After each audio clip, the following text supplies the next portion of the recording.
ఉదయ్ కృష్ణారెడ్డి. అతను సాధారణ కానిస్టేబుల్. ప్రకాశం జిల్లా సింగరాయకొండ మండలం ఊళ్లపాలెంలో ఒక సాధారణ కుటుంబంలో ఉదయ్ జన్మించాడు. చిన్నతనంలోనే తల్లిదండ్రులిద్దరినీ పోగొట్టుకున్నాడు. అప్పట్నుంచి ఉదయ్ తన తమ్ముడు ప్రణయ్ని, నాయనమ్మ రమణమ్మ చేరతీసింది. కూరగాయల వ్యాపారం చేస్తూ తన ఇద్దరి మనవళ్లను ఎంతో కష్టపడి చదివించింది. నాయనమ్మ కష్టాలను స్వయంగా చూసిన ఉదయ్ చిన్నప్పటి నుంచే ఎంతో పట్టుదలతో చదివేవాడు.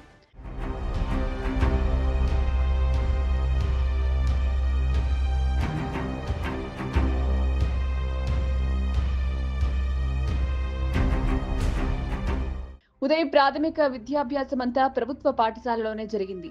ఇంటర్ డిగ్రీ పూర్తి చేసి గవర్నమెంట్ జాబ్స్ కోసం ప్రిపేర్ అవ్వడం మొదలుపెట్టాడు.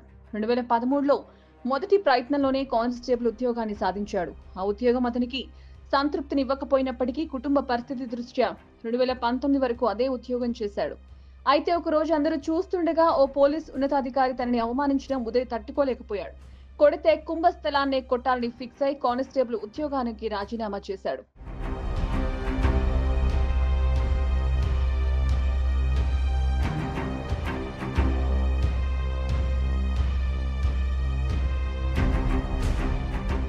ప్రపంచంలోనే అత్యంత కష్టమైన పరీక్షల్లో ఒకటైన సివిల్స్ ప్రిపేర్ అవ్వడం ప్రారంభించాడు.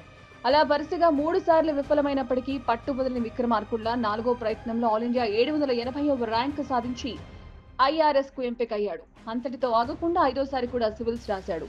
ఇటీవల UPSC విడుదల చేసిన ఫలితాల్లో ఈసారి ఆల్ ఇండియా 350వ ర్యాంకు సాధించాడు. ఒక సాధారణ కానిస్టేబుల్ స్థాయి నుండి IPS కు సెలెక్ట్ అయి ఉదయ్ ఎంతో మందికి ఆదర్శంగా నిలిచాడు.